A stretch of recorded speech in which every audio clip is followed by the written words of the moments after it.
제가 어떤 목사님으로부터 중학생 때 본인에게 있었던 일을 얘기해 주시는 걸 들은 적이 있는데, 이 목사님이 이제 중학생 때 이제 쉬는 시간에 보니까 저쪽에 다른 분단에 있는 친구가 뭐 쪽지에다 뭘 적더니 주변을 둘러보고 주머니에 쓱 넣더래요, 그 쪽지를. 그래서 궁금했는데 못 물어보고 그 다음 쉬는 시간에 가서 물어봤대요. 야, 너 아까 쪽지에 뭐 써서 주머니에 쓱 넣던데 그거 뭐냐? 물어봤더니 그 친구가 하는 얘기가 뭐냐면, 나를 섭섭하게 했거나 나를 화나게 했던 그 사람의 이름과 일과 날짜를 적어둔 쪽지다. 내가 지금 힘이 없어서 당했지만 내가 시간이 지나서 어른이 되고 힘이 생기면 내가 복수하려고 내가 그 사람과 일과 시간을 다 적었고, 이 쪽지를 집에 가져가서 비밀 노트에 다 옮겨 적어 놓는다. 지금 뭐 메모하시는 분 있다면 멈추시기를 바랍니다. 여러분들도 밥 먹다가 카페에서 누가 앞사람이 뭐 쓰고 있으면 그거 얼른 뺏어버리세요. 여러분들 너무 무섭고 좀 섬뜩하지 않습니까? 그 얘기를 듣는데 그 목사님이 자기가 어린 중학생 시절인데도 너무 마음이 무섭더래요. 그런데 그날 그 중학생이었던 그 목사님이 그런 결정을 했대요. 저 친구는 서운하고 속상하고 힘든 일을 복수심으로 쪽지에 적겠지만 나는 앞으로 나에게 고마운 분들, 나에게 일어났던 감사한 일들을 적는 사람이 되어야겠다. 그렇게 결심을 했다고 합니다. 평생 복수를 생각하면서 살아온 사람과 평생 감사의 사람과 감사의 일을 적어온 사람, 그 두 사람의 인생이, 운명이 어떻게 됐을지는 우리가 눈으로 보지 않아도 너무나도 잘 알 수 있습니다. 우리 행복과 불행이 어디에 있을까요? 우리는 보통 소유가 많아지면 행복해질 것이라고 생각을 합니다. 그런데 제가 목회하면서 가난한 사람도 행복할 수 있다는 것을 봤고, 부유한데도 불행할 수 있구나, 그런 분들을 참 많이 봤습니다. 결국 가난해도 내가 감사의 쪽지를 붙잡을 것인가, 부유함에도 불구하고 내가 피해의식의 분노의 쪽지를 내가 붙잡을 것인가, 어떤 것을 선택하느냐에 따라서 행, 불행이 결정되는 것입니다. 만약 우리가 계속 피해의식의 쪽지를 써내려간다면 어떻게 될까요? 기쁨과 감사는 걷어내고 불평과 불만만 소중하게 계속 간직하게 됩니다.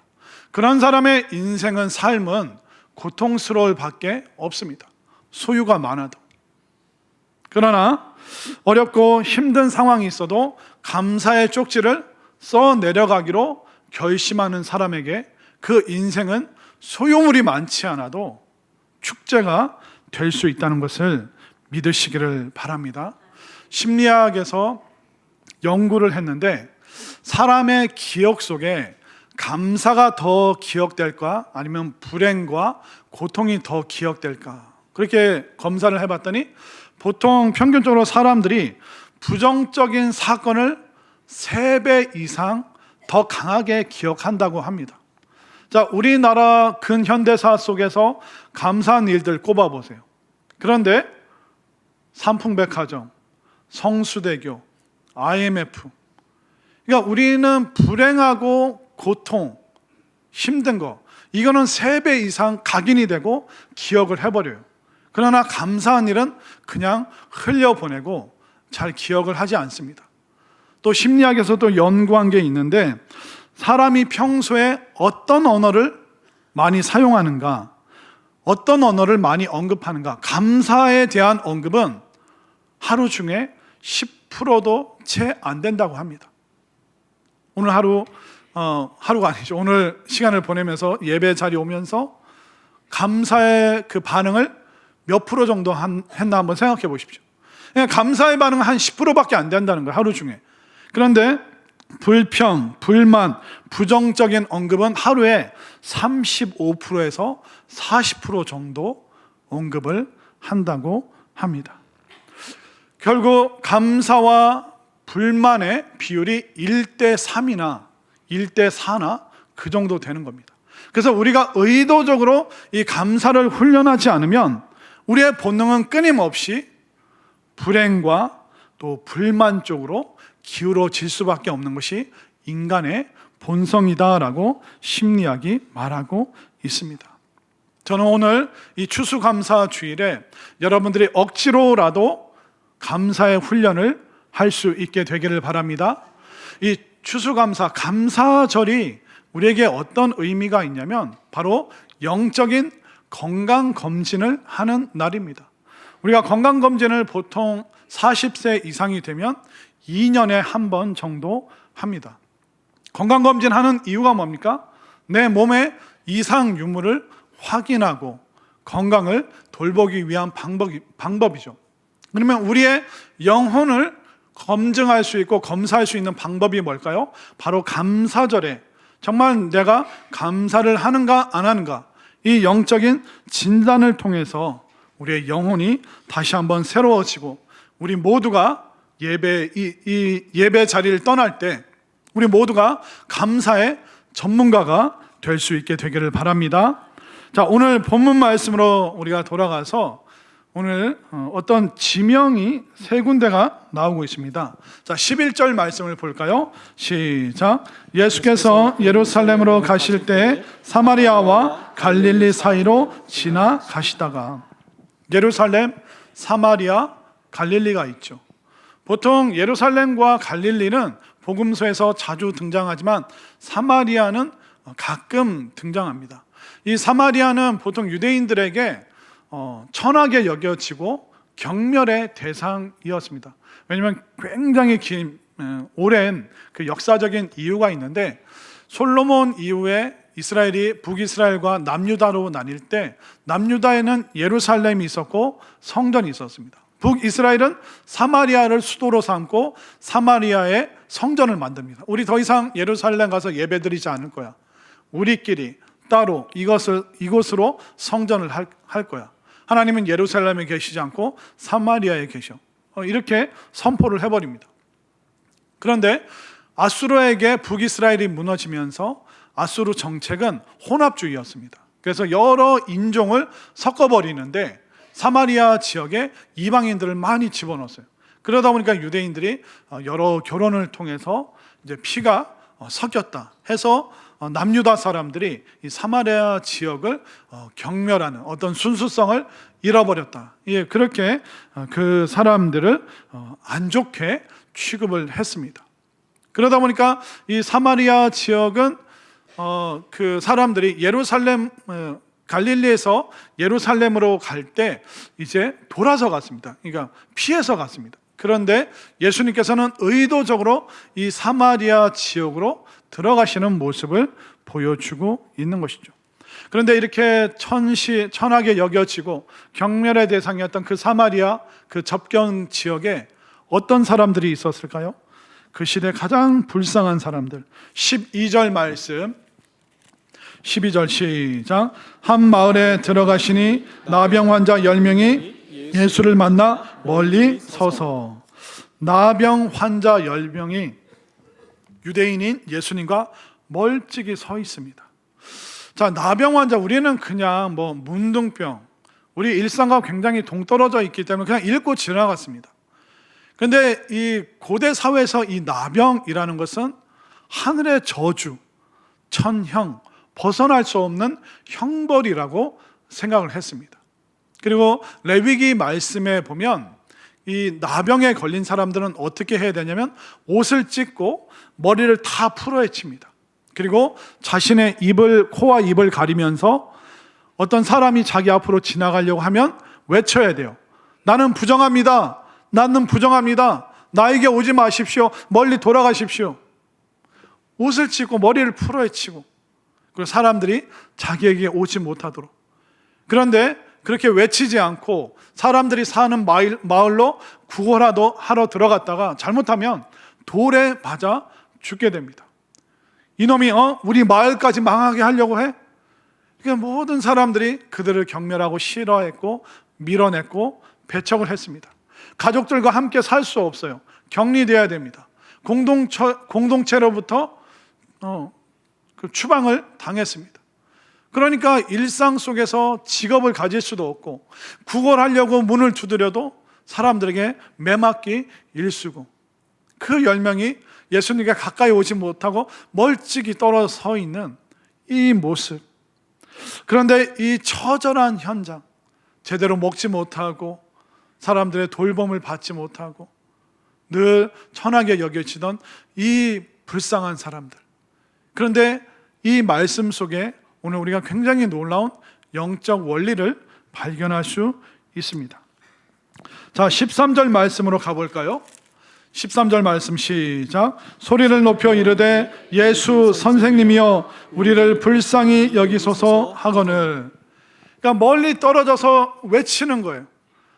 이 사람들도 공동체로부터 벗어나 있지만 듣는 귀는 있는 거예요.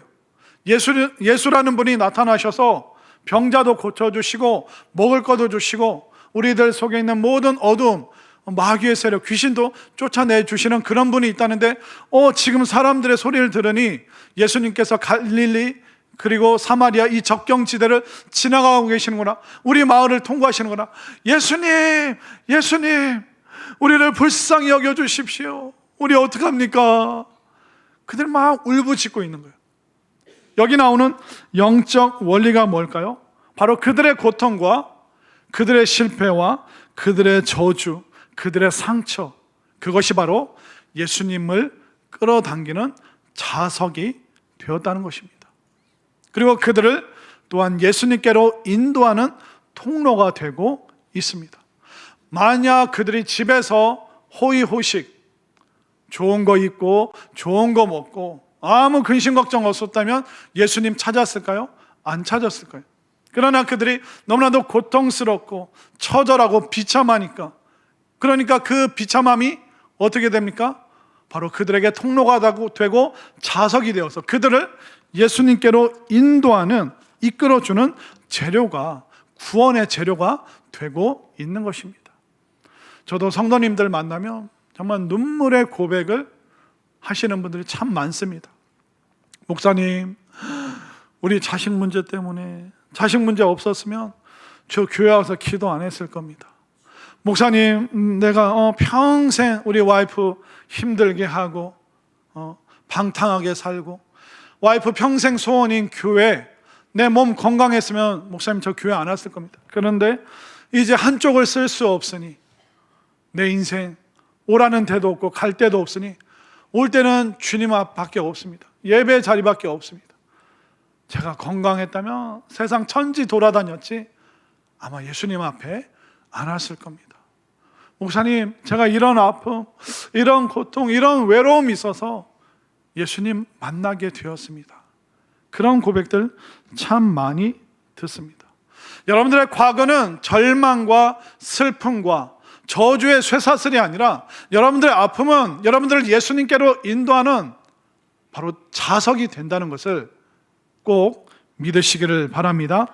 그렇기 때문에 감사는요, 나의 과거를 어떻게 해석할 것인가, 감사는 새로운 해석 능력을 우리에게 주고 있는 것입니다. 여러분들의 과거를 어떻게 바라볼 것인가, 내 과거 비참했어, 외로웠어, 아무도 안 알아줬어, 아무도 안 도와줬어, 그렇게 피해의식으로만 써내려갈 것인가, 아니면 힘들고 어려운 상황이 있었지만 그 힘든 것 때문에, 그 외로움 때문에 나는 예수님 만났어, 그 과거가 나를 예수님께로 인도한 자석이 되고 통로가 되어서 여러분들 새롭게 해석할 수 있게 되기를 바랍니다. 그렇기 때문에 지나온 시간을 어떻게 해석하느냐에 따라서 그 과거가 나에게 독이 될 수도 있고 나에게 득이 될 수도 있는 것입니다. 여러분들의 그 아픈 과거가 오히려 득이 되고 복이 될 수 있게 되기를 바랍니다. 그렇기 때문에 우리가 어떤 과거를 갖고 있든 이제 감사로 해석하고 감사로 바라볼 때 인생의 낙담이 물러갈 줄로 믿습니다. 슬픔이 잠들게 될 줄로 믿습니다. 미움이 사라질 줄 믿습니다. 질병이 고침받게 될 것입니다. 가난이 더 이상 여러분들에게 힘을 쓰지 못하게 될 것입니다. 그 영국의 시인 중에 존 밀턴이라는 분이 있습니다. 근데 이분이 43살, 43세 때 시력을 잃어버렸습니다. 원인도 모르고요. 과거에는 의료 기술이 발달하지 않았기 때문에 약을 쓸 수도 없고 진단을 제대로 내릴 수가 없고.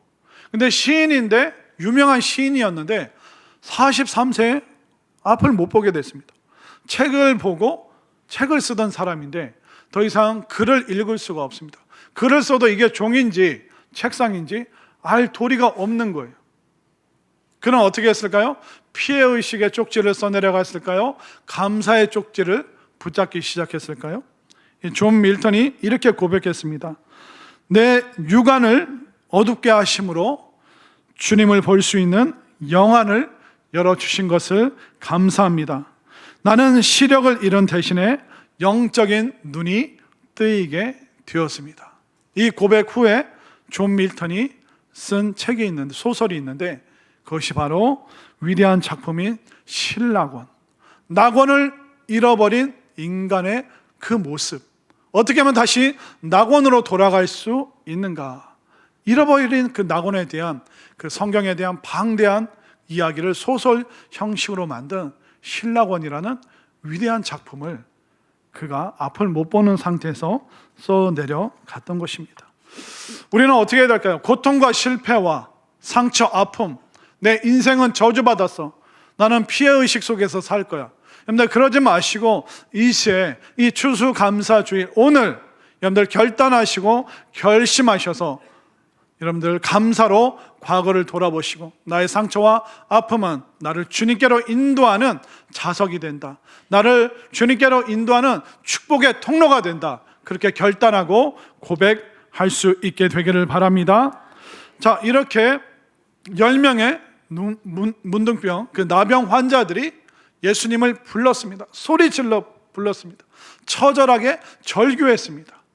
이들에게 예수님께서 말씀을 주시죠.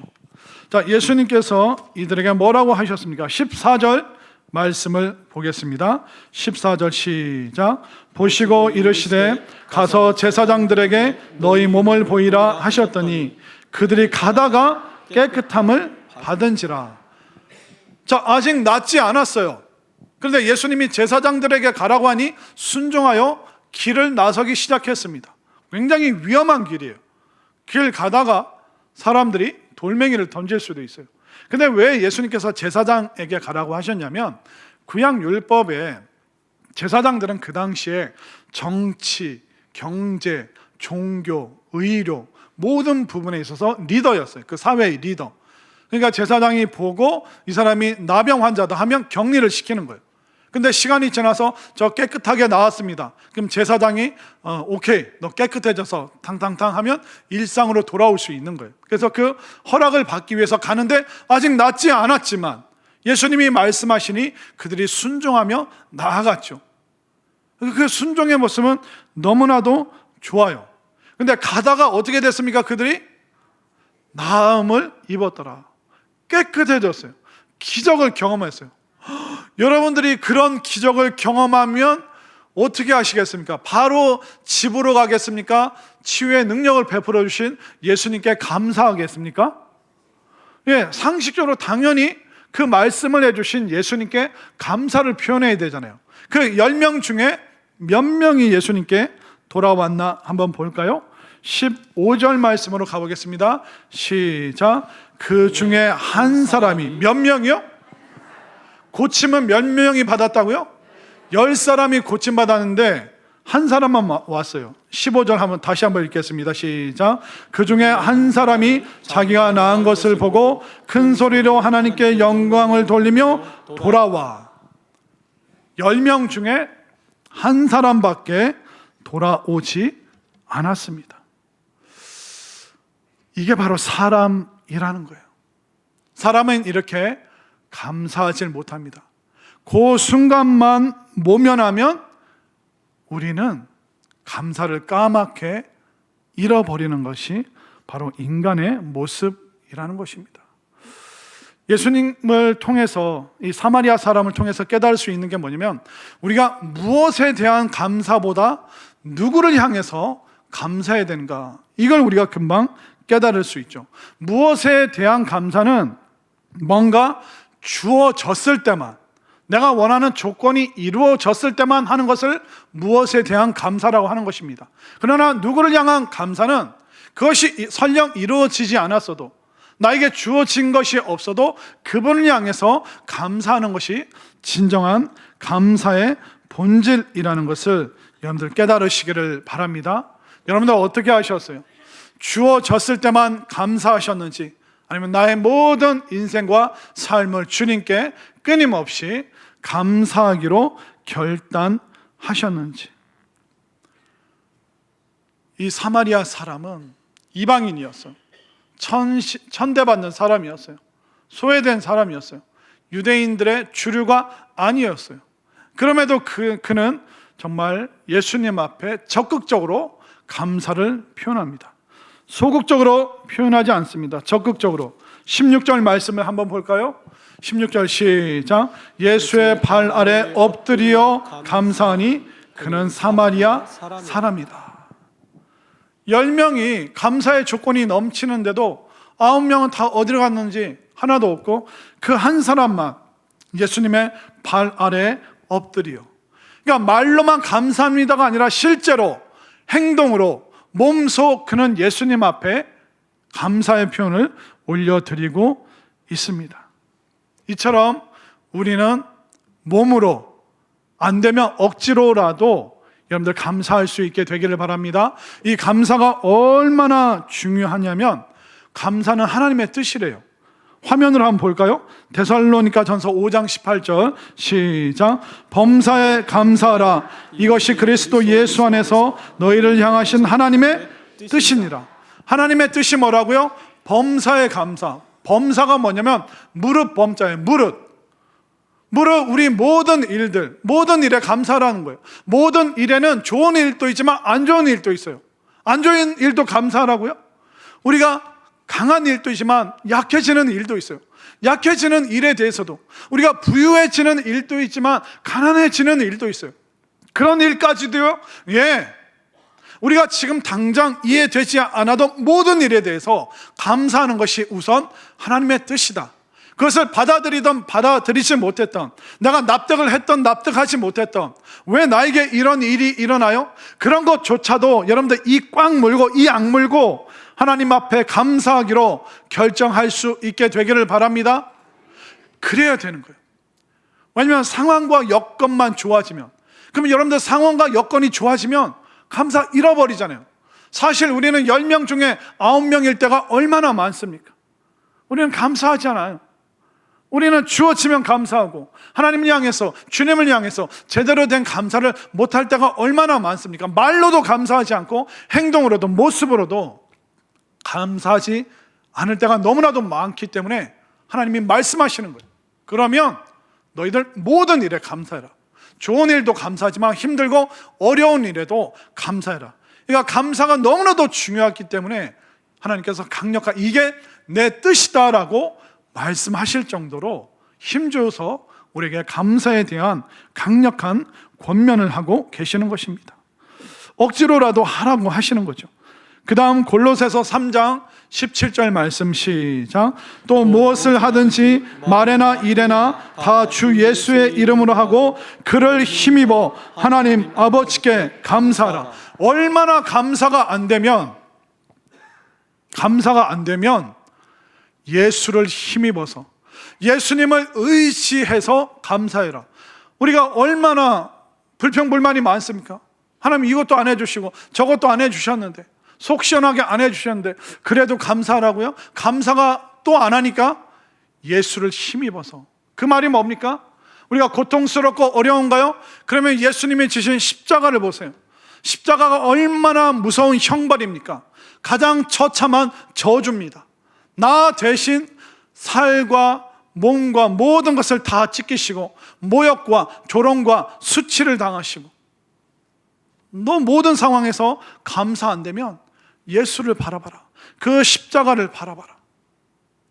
그리고 그 십자가, 하나님께서 하나밖에 없는 아들을 잃으신 장소예요. 사실 우리들 중에는 먼저 사랑하는 자녀를 떠나보내신 분도 있습니다. 그런데 그런 분들조차도 위로할 수 있는 분이 누구예요? 하나님이에요. 하나님께서 우리보다 먼저 아들을 잃어버려 보신 분이에요.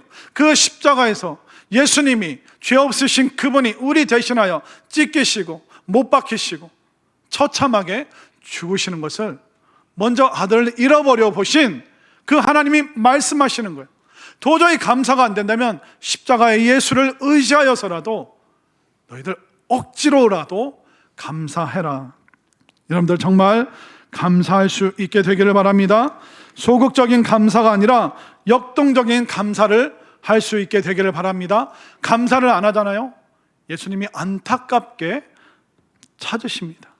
17절 말씀으로 가볼까요? 17절 시작. 예수께서 대답하여 이르시되 10사람이 다 깨끗함을 받지 아니하였느냐? 그 9은 어디 있느냐? 이 세상의 10명 중에 9명은 감사하지를 않아요. 은혜를 받았지만 감사하다고 표현하지를 않아요. 예수님께 치유라는 선물을 받았지만 그 선물을 주신 분께 감사하지를 않아요. 이게 인간의 실상이라는 것입니다. 인간의 본능적인 모습이라는 거예요. 예전에 어떤 사람이 길 가다가 몇 달 만에 친구를 만났어요. 근데 친구 얼굴이 어두운 거예요. 야, 너 오랜만에 만났는데 왜 이렇게 얼굴이 어두워? 그게 물어봤더니 그 친구가 대답하는 거야. 사실은 한 달 동안 좀 안 좋은 일이 있어서. 무슨 일이 있었냐? 그래서 사실 3주 전에 우리 할머니가 돌아가셨는데 돌아가시면서 또 나에게 유산으로 2억을 물려주셨어. 그러냐? 아유, 내가 찾아가 보지도 못하고 아유, 그렇게 됐네. 미안하다. 그래도 계속 얼굴이 어두우니까 또 물어봤어요. 근데 또 왜 계속 얼굴이 어두워? 그랬더니 근데 할머니 3주 전에 돌아가시고 근데 2주 전에 우리 외삼촌이 돌아가셨어. 근데 외삼촌이 돌아가시면서 나에게 유산으로 3억을 물려주셨어. 그러니까 그 물어보는 친구가 기분이 좀 묘해지는 거예요. 슬프면서도 뭔가 이 친구가 부러운 거죠. 부러운데 그 친구의 얼굴은 여전히 어두워요. 근데 왜 여전히 얼굴이 어둡냐? 불만이 가득하냐? 그랬더니 그런데 지난주에는 우리 부자 고모님이 돌아가셨는데 돌아가시면서 나에게 5억을 유산으로 상속하셨어요. 얼마 받았습니까? 네, 저는 이게 머리가 안 좋아서 계산이 안 되는데 할머니한테 2억, 외삼촌한테 3억, 부자 고모님한테 5억. 그런데도 표정이 안 좋아요. 야, 그래, 왜 그런데 이렇게 어두워? 그랬더니 친구가 뭐라고 하는지 아세요? 그런데 이번 주는 아무도 안 돌아가셨어. 이게 사람이에요. 만족을 모르죠. 감사를 모르죠. 여러분들은 다릅니까? 우리는 다릅니까? 우리가 감사할 조건과 여건이 없다고 생각하시는데 그렇지가 않습니다. 여기에 앉아 계신 모든 여성분들 너무 축하드립니다. 조선시대에 안 태어나셔서. 만약 여러분들이 조선시대에 태어났으면 이름도 없을 수도 있어요. 그냥 숫자로 불릴 수도 있었겠죠. 예전에 그 종갓집 이렇게 장례식이 있어서 갔는데 그렇게 그 묘지 뒤에 비석이 있잖아요. 그 종갓집 비석 뒤에 가잖아요. 그 아들 이름과 딸 이름이 나란히 있을까요? 아들 이름만 있을까요? 소름 끼쳐. 어떻게 아셨어요? 옛날 유교 사상은 뭡니까? 딸은 출가 외인. 그러니까 아들만 우리 집안의 대를 이으니까 아들 이름만 기록되어 있어요. 근데 요즘에는 그렇지 않고 모든 자녀들이 기록되어 있죠. 우리가 조선시대에 태어났으면 여자들뿐만 아니라 남자분들도 아마 양반이 아니라면 책도 못 읽고요, 글도 못 쓰고 이름도 없이 그냥 개똥이 소똥이 그렇게 불리면서 살았을 거예요. 또 다른 시대도 아니고 2025년 자유로운 곳에서 살아가고 있고 또 대한민국에 살고 있는 것, 이 모든 것이 어떻게 보면 우리가 감사의 조건이에요. 근데 그 많은 사람 중에 열의 9은 감사하지 않는다는 거예요. 하나님께 감사하지 않고 정말 좋은 시절을 살아가고 있음을 감사하고 있지 않다는 것입니다. 그렇기 때문에 성경이 늘 말하는 것은 뭐냐면 의도적으로, 의식적으로 감사를 훈련하라. 이것이 하나님의 뜻일 정도로, 우리가 십자가를 의지하여 해야 될 정도로 우리가 감사가 안 되는 존재라는 것입니다. 한번 연습 삼아 따라하겠습니다. 하나님, 감사합니다. 하나님, 어찌됐든 감사합니다. 그럼에도 불구하고 감사합니다. 이렇게 훈련해서 여러분들 예배 끝나고 나가실 때는 감사의 전문가가 될 수 있게 되기를 바랍니다. 자, 이처럼 우리는 주어진 현실 앞에서, 우리의 과거는, 아픔은 나를 예수님께로 인도하는 자석이구나, 또 나의 현재 지금 어떻게 해야 될까요? 감사를 연습하고 충분하게 우리가 감사를 표현해야 될 줄로 믿습니다. 그렇게 하다 보면 우리의 미래는요, 그 감사 속에서 온전한 구원을 누릴 수 있게 됩니다. 자, 치료받았지만 여전히 미래에 대한 염려와 걱정이 있는 이 사마리아인을 향해서 예수님께서 뭐라고 말씀하셨을까요? 19절로 가볼까요? 19절 말씀 시작. 그에게 이르시되 일어나 가라, 내 믿음이 너를 구원하였느니라 하시더라. 아멘인가요?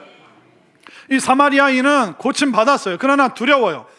나에 대한 좋지 않은 기억을 가지고 있는 사람들이 다시 돌을 들면 어떡하지? 나 일상으로 돌아가서 일자리 구할 수 있을까? 가족들이, 마을 사람들이 다시 나를 받아줄까? 미래에 대한 염려와 걱정이 있어요. 그 모든 걱정과 염려를 예수님께서 순식간에 없애주시죠. 너의 믿음으로 말미암아 네가 구원받았다. 너는 더 이상 차별과 멸시를 받는 사마리아인이 아니라 바로 하나님의 백성, 하나님의 자녀가 되었다. 이 놀라운 권위 있는 선포를 예수님께서 해주고 계시는 것입니다. 그가 나병에서 치유받아 건강해진 것을 넘어서 그의 영혼이 전인적인 구원, 그의 육체뿐만 아니라 그의 사회적인 그 마음뿐만 아니라 그의 영혼까지도, 영혼력이 구원받았음을 믿음으로 말미암아 감사의 고백하는 네가 구원받았다는 것을 예수님께서 말씀해주고 계시는 것입니다.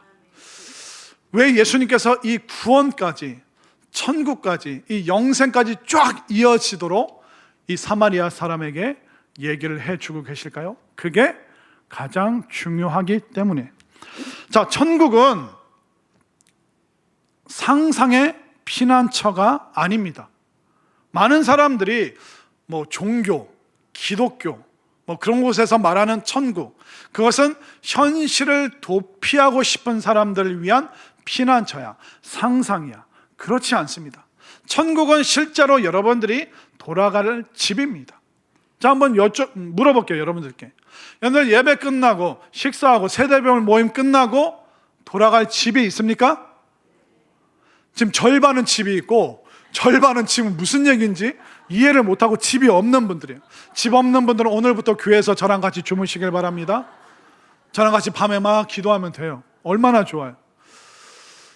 우리가 하루 일과를 끝나고 돌아갈 집이 있잖아요. 학교 끝나고 직장 끝나고 돌아갈 집이 있잖아요.